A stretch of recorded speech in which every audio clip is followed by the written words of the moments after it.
네, 오늘 대내외적으로 여러 가지 뉴스, 이슈들이 나오고 있는 상황인데요. 각각 또 자세하게 분석한 이후에 우리의 투자 전략까지 세워보겠습니다. 집중 분석, 교보증권의 김형렬 팀장과 함께합니다. 안녕하세요. 네, 안녕하십니까. 네, 먼저 방금 전에 예상을 했던 것처럼 한국은행이 기준금리를 동결을 했는데요. 여기에 대해서는 어떤 평가 내리고 계십니까? 네, 이미 어느 정도 예상이 되었었던 변수이기 때문에 기준금리 동결 이슈 의 소식이 전해진 부분이 당장 국내 증시에는 그렇게 큰 영향을 주지는 않았던 것 같습니다. 네. 하지만 다행스러웠던 부분은 이미 선제적으로 지난밤 버냉키 의장에 의해 연설 내용에 대한 영향 등으로 시장 금리가 먼저 안정을 되찾았다라는 점을 긍정적으로 볼 수가 있겠고요. 이에 대해서 또 연쇄적으로 외국인 투자자들의 매수가 주식시장에서 있었다라는 점도 그동안에 한 달 넘게 진행되었었던 어떤 채권 시장의 혼란이 먼저 안정되었다는 점을 우선 긍정적인 의미로 해석해 볼 수가 있겠습니다. 네, 지금 박군 짚어주신 또 벤 버냉키 의장의 또 연설 내용을 그렇다면 우리가 짚어봐야 할 텐데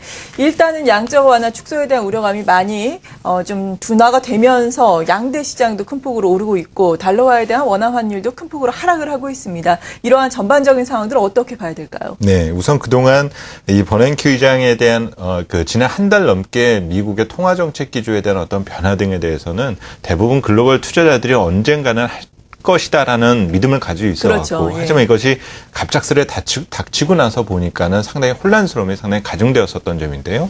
하지만 긍정적인 것은 이 버냉키 의장의 어떤 그 발언 수위에서 알 수 있듯이 현재 경기 여건을 감안해서 볼 때 너무 급진적인 통화 정책 변화는 현실적으로 어렵다. 그리고 출구 전략과 어떤 양적 완화 정책에 대한 축소의 의미가 당장 금리 인상과 일치되지 않는다는 점을 강조해 준 부분이 그렇죠. 상당히 긍정적입니다. 특히 연준이 목표로 삼고 있는 6.5%의 실업률을 달성하더라도 금리 인상이 현실적으로 쉽지만은 않다는 점을 제시해드렸던 부분이 긍정적으로 볼 수가 있고요.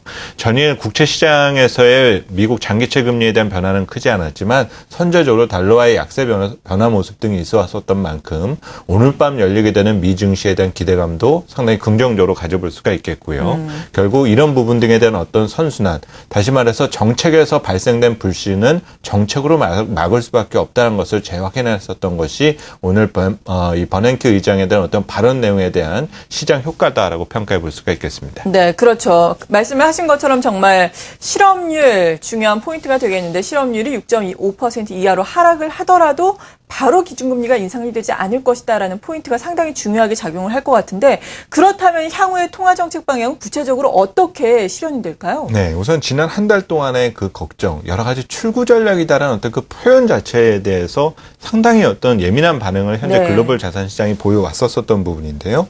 하지만 현재 또 양적 완화 정책을 중단한다는 의미가 마치 현재 연준이 보유하고 있는 자산을 축소하는, 다시 말해서 유동성 회수에 대한 의미로서 받아들였었던 것이 가장 큰 스트레스였던 것으로 볼 수가 있습니다. 네.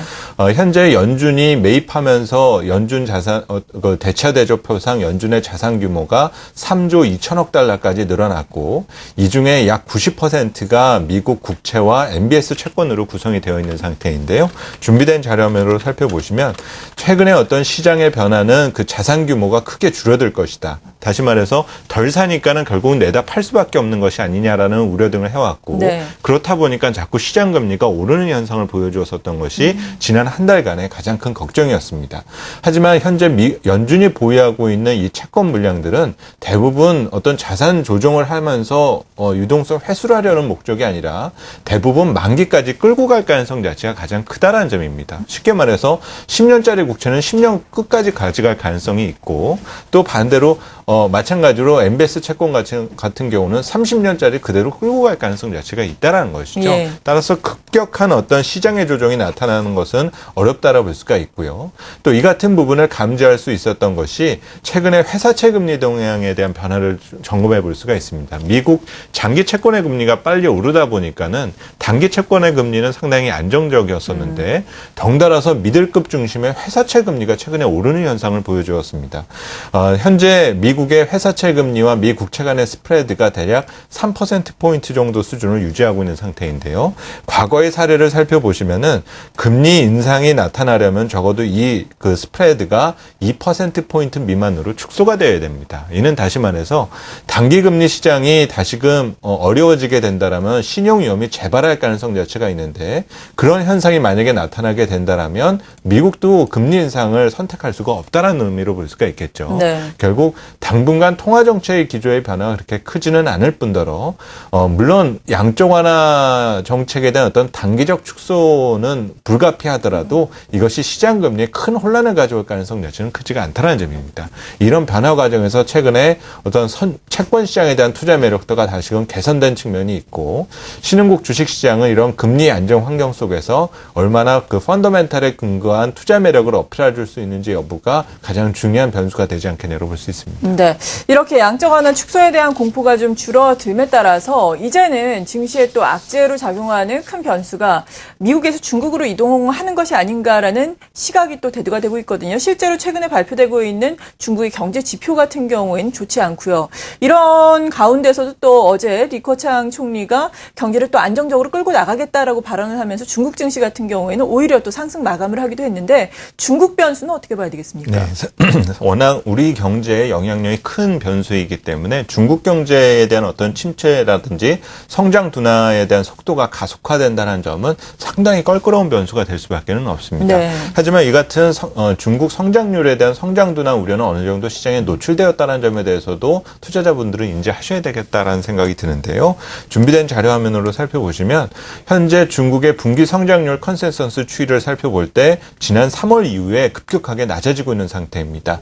올 연초만 하더라도 중국의 2분기 성장률은 8.2%를 기록할 것으로 추정을 해왔지만 네. 최근 들어서는 눈높이가 이미 낮아져서 7.6% 수준으로까지 지금 현재 눈높이가 이미 낮아져 있습니다. 그렇기 때문에 다음 주에 발표되는 중국의 2분기 성장률이 시장에 새로운 위험으로 작용할 가능성 자체는 크지 않다라 보고요.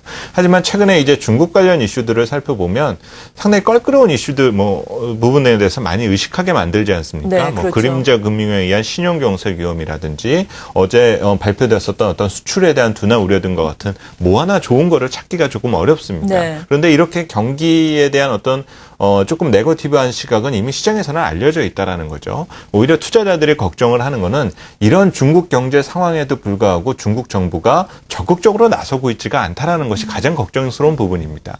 하지만 올 3월 중국 5세대 지도부가 등장한 이후에 현재 리커창 총리와 시진핑 주석이 강조하고 있는 중국 경제의 성장 방향은 과거와 같은 고도 성장보다는 균형과 조화, 이런 같은 어떤 분배 문제 등에서 먼저 그 관심을 두고 있기 때문에 어떤 규모의 성장보다는 이제는 질적 성장으로서의 정책 기조에 지금 변화가 나타나고 있다고 볼 수가 있습니다. 네. 이는 다시 말해서 어느 정도의 구조조정과 어떤 산업에 대한 어떤 조정 문제만 해결이 되고 나면은 경기 부양에 나설 수 있는 카드는 충분히 풍부하다라고 볼 수가 있겠죠. 따라서 중국 경제를 의식하기 시작하면 사실 우리 경제도 낙관할 수는 없는 그렇죠. 부분일 예. 겁니다. 하지만 중국 경제는 꺼낼 수 있는 카드가 여전히 남아있고 문제는 지금 당장 현재 중국 경제 여건상 그 카드가 나오기가 조금 어렵다라는 점이 시장의 발목을 잡고 있다고 볼 수가 있고요. 중국 경제에 너무 중장기적인 어떤 비관적 시각을 기준해서 주식 투자라든지 어떤 자산 시장 투자 자산에 대한 투자를 결정하는 데는 당연히 걱정이 될 수밖에 그렇죠. 없을 텐데 조금 긴 호흡에서 봤을 때 중국에 대한 기조적인 어떤 성장의 확률 자체는 여전히 높다는 점 등을 신뢰하면서 현재 중국 지표 등에 대한 변화를 점검하시는 것이 필요하지 않을까라고 생각이 듭니다. 네. 물론 말씀하신 것처럼 미국이라든지 중국도 우리가 너무나 비관적인 필요는 없겠지만 그래도 대내적으로 봤을 때 딱히 그렇다고 긍정적인 변수도 증시 입장에서는 좀 없는 상황이거든요. 오늘이야 벤 버냉키 의장의 입김으로 인해서 외국인들 비교적 큰 폭으로 순매수에 나서고 있다고는 하지만 외국인들 지금까지는 순매도 기조로 계속해서 유지를 하고 있는데요. 외국인들이 봤을 때 우리나라의 투자 매력도라고나 할까요? 어떻게 봐야 될까요? 네, 사실 최근에 나왔던 우선 내부적인 변수들을 살펴보면 외국인 수급이 안 좋았고 또 지난주에 나왔던 삼성전자 잠정 실적도 실망스러웠습니다. 그렇죠. 그러면 주식 투자를 해야 될 이유가 없다라는 식으로까지 해석이 나오게 되는데 하지만 이런 비관적인 시각과는 좀 반대로 한국은행과 우리 정부의 하반기 우리 한국 경제에 대한 낙관적인 시각이 유지된다는 점에 대해서는 주목할 필요가 있습니다. 이는 다시 말해서 둘 중에 하나는 조금 너무 거짓말이라는 표현까지는 뭐하지만은 조금 과도한 해석을 하고 있는 경우들이 있다라는 점이죠. 네. 그럼 먼저 한국은행이라든지 정부가 잘못 판단하고 있다라고 생각을 하면은 이제 다시 또 뭔가 어떤 부양 카드를 꺼낼 수밖에 없는 상황이다라고 볼 수가 있고 반대로 정부의 어떤 경제 전망 자체가 오히려 신뢰가 강하다라면은 다시 말해서 우리 시장금리 우리 그 주식 시장이라든지 채권 시장이 조금 예민한 반응을 했었던 부분으로도 볼 수가 있습니다. 문제는 외국인 수급이 언제 좋아지느냐에 대한 변수를 살펴야 되는데 네. 외국인 수급의 변수는 역시 금리입니다. 준비된 자료 화면으로 설명을 드리겠는데요. 지금 화면에서 보시는 그림은 그 라인 차트로 나타낸 것은 한국과 미국 그리고 일본의 금리 스프레드를 나타내고 있고요. 회색 선으로 나타내는 바는 그 외국인 투자자들의 주간 단위 누적 순매수 규모를 나타내고 있는데요.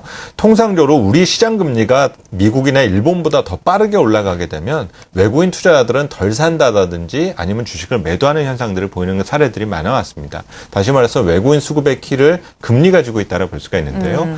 지난 한 달 사이에 국고 3년물을 기준으로 한 그 금리 고점이 3.12% 정도 수준이었는데 네. 오늘 다시금 이것이 이제 3% 아래로 내려와서 좀 더 금리의 안정세가 확대되고 있지 않습니까? 이러다 보니까 주식시장에서는 외국인 투자들의 매수가 나타나고 있습니다. 이는 다시 말해서 금리만 안정되면 우리 원화자산에 대한 투자 매력이 강해진다는 뜻으로 볼 수가 있기 때문에 금리에 대한 어떤 안정 수준을 기준해서 보실 필요가 있겠고요. 당분간 외국인 투자자들이 금리에 기준한 가능성이 가장 큰 만큼 3%대에 근접하게 됐을 때는 외국인 투자자들의 매수 전환 가능성을 하지만 또 금리 하락세가 좀 제약받고 다시금 또 오르려는 형태를 보여주게 된다면 또 외국인 투자자들은 또 소극적 내지는 매도로 전환될 수 있는 가능성이 있다는 점들을 염두에 두시면서 당분간 채권 시장과 금리에 대한 어떤 밸런스 전략을 맞춰 나가는 것이 어느 때보다 필요하지 않겠냐라고 생각이 듭니다. 네, 무엇보다 외국인이 귀환을 하기 위해서는 금리 안정이 필수다라고 말씀해 주셨고 섹터 전략으로 우리가 또 이 시간에 마무리 지어야 할 텐데 지금은 사실 딱히 시장에 주도주는 없는 상황 아닙니까? 시장도 오늘은 물론 상승을 하고 있지만 최근에는 계속해서 방향성 탐색 과정이 이어졌고요. 이런 가운데 어떤 전략이 필요하다고 보세요? 네, 앞서 제가 채권 시장과 주식 시장에 대한 어떤 상관 부분을 말씀을 드리면서 그 어떤 시장뷰까지 전달을 해드렸었는데요. 네. 결국 국고 3년물을 기준한 채권 금리가 3%에 근접하게 됐을 때는 코스피가 상당히 위협을 받을 가능성이 큽니다. 반대로 이 3%를 하회하면서 좀 더 금리가 떨어지려는 조짐을 보이게 되면은 주식 시장은 계속 오르려는 성질을 보일 가능성 자체가 있다는 점인데요. 이 과정에서의 어떤 시장 방향성을 단기적으로 추정해 나가는 전략이 필요할 것 같고요. 2분기 실적 삼성전자에 대한 그 실적이 다소 실망스러웠다라는 표현 때문에 마치 2분기 실적이 엄청 침체된 것처럼 시장에서는 표현되는 경우가 있는데 네. 올 상반기 우리 기업들의 영업이익은 대략 65조 정도로 지금 추정을 하고 있습니다. 지난해 하반기와 비교해서 봤을 때는 14% 늘어난 수준이고요.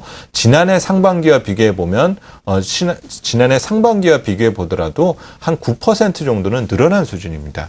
올 상반기 우리 기업들의 실적 그렇게 나쁘지 않았습니다. 대신 네. 지금 낙관적이었었던 눈높이가 조금 떨어지고 있다라는 것뿐이지 오히려 우리 기업들이 잘 버텨왔었던 상황에 대해서도 주목할 필요가 있고 이를 기준해서 본다라면 현재 주식시장의 절대적인 레벨은 너무 많이 낮아져 있다는 점입니다. 대신 단기 이익 모멘텀에 대한 신뢰가 약화되었기 때문에 중기 모멘텀까지 결합해서 조금 신뢰할 수 있을 만한 이익 추정치를 갖고 있는 업종들을 추려나가는 과정이 가장 중요할 것 같은데요. 네. 여기에 해당되는 업종이 통신과 자동차 그리고 유통과 미디어 업종들입니다. 적절하게 경기 방어주와 경기 민감주가 배합되어 있다라는 볼 수가 있겠는데요. 이 업종들을 조금 중기적 관점에서 가져가시는 것이 중요할 것 같고요. 앞서 말씀드렸던 것처럼 금리가 조금 더 떨어질 것 같다. 이 느낌이 강하시다라면은 오히려 낙폭이 컸었던 종목들을 기준해서 대응을 하는 것은 유효한데 있는데 문제는 금리가 다시 반등할 조짐을 보인다라고 했을 때는 이렇게 반등 성격의 강한 종목들은 다시 또 줄여나갈 필요가 있는 이런 트레이딩 관점으로서의 대응 전략을 마련하시는 것이 필요하지 않을까라고 보입니다. 네, 금리의 움직임을 보면서 낙폭 과대주에 대한 투자 전략을 어떻게 세워야 할지 기준점을 삼고 그리고 또 통신과 자동차, 유통, 미디어에 관심을 중기적으로 가질 만한 때다라고 말씀해 주셨는데 그렇다면 전반적으로 봤을 때 시장이 지금 상당히 낮은 수준이다라고 한다면은 지금 그냥 전체적으로는 저가 메리트가 있다, 저가 매수에 나서도 되는 시점이다라는 말씀이신 거죠? 그렇습니다. 현재 시장의 위치는 국내 기관 투자자들뿐만 아니라 외국인 투자자들 역시도 한국 증시에 대해서 메리트를 느낄 수 있을 만한 상황입니다. 네. 문제는 상대적인 우선순위가 주식보다는 아직까지 좀 채권 쪽에 조금 더 높다라는 평가를 해볼 수가 있겠고요. 그 우선순위에서 밀려 있기 때문에 외국인 투자자들의 어떤 매수의 강도가 그렇게 아직 강하다라고 볼 수만은 없는 부분이겠죠. 문제는 다시 말해서 어느 정도 주식의 추가적인 반등이 나타나더라도 금리의 하락이 제약받게 된다라면 우리의 주식시장의 상단도 당분간은 저항을 받을 가능성 자체는 있다는 점입니다. 따라서 당분간 우리 코스피 주식시장에 대한 움직임은 어떤 추세적인 의미보다는 순환 성격 자체가 짙어질 가능성이 있겠고요. 이는 전략적인 측면에서 봤을 때는 주식은 너무 오래 쥐고 있었을 때는 오히려 성과를 내긴 좀 어렵지 않느냐. 네. 결국 시장에 대한 어떤 바탕을 신뢰하면서 대응을 할 때 대응하고 너무 시장의 어떤 시장 심리가 개선됐을 때 지나치게 또 앞서 나가는 것을 조금 조정해 나가는 이 같은 어떤 전술적인 변화가 필요하지 않을까라고 판단이 듭니다. 네, 잘 알겠습니다. 투자 전략까지 자세하게 들어봤습니다. 교보증권의 김영렬 팀장이었습니다. 고맙습니다. 네, 감사합니다.